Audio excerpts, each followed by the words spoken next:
Hi guys, it's Jess and Connor here from the Marathon Public Library, and today we're going to be showing you how to make some snow paint. So you're going to need some water, a container which you can get at the library. Just give us a call and we can set up a craft kit for you, and then you're going to need some food coloring. So let's get started. Step 1, we're going to fill up our bottle with water.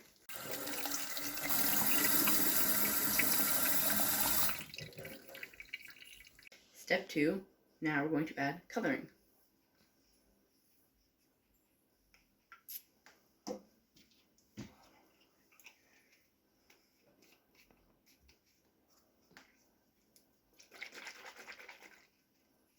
Step 3, squeeze.